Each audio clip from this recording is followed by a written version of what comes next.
Look at here now, guys. How quiet. And it's already 11:27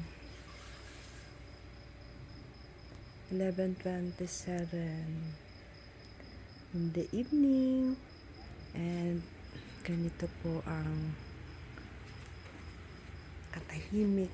Ayan, dito po kami ni Bro Madi nakaungkot kasi ang sarap po ang fresh air po. Ayan, parang ang clouds po cloudy po ang sky. Ayun yung buwan po, pumipilit siyang lumabas.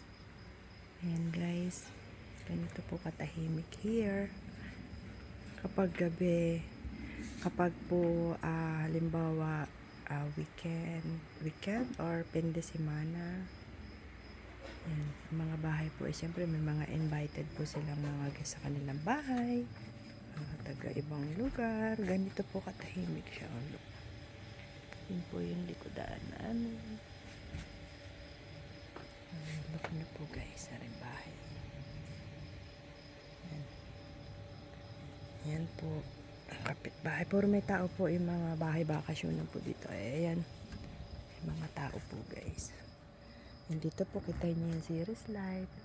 Kahit po dito ay hindi Christmas, lagi pong Pasko. Ayan, kita nyo. Sarap sanang maligo. Wala lang po sa mood. Swimming pool, night swimming. Masyado pong gabi na kasi. Ayan guys, ayan. Ito po kami nakaungkot pag gabi. Meron po kami kasing kausap bukas. Pupunta here, may gagawin. Kaya andito po kami ngayon.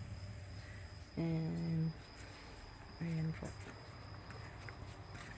Kasama ko po ayan doon sa loob. Ayan, bukas pa ang bintana. Pinapapasok po namin yung fresh air. Ayan guys. Dito kami yan. Ayan po. Ayan po dito katahimik. May tumatahol aw na aso. Tapos yung kulisisi pa. Yan lang po. Dito kami umuungkot sa gabi. Minsan, yung gusto magtumar ng wine. Pero ang akin po ay tea. Ayan po. Kaskas po yung bahay para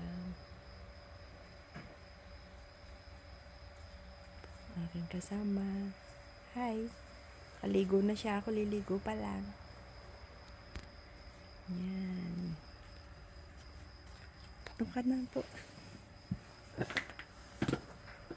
Ang tahimik. Ito niyo po yung buwan. Pipilit siyang lilitaw. Alis na yun.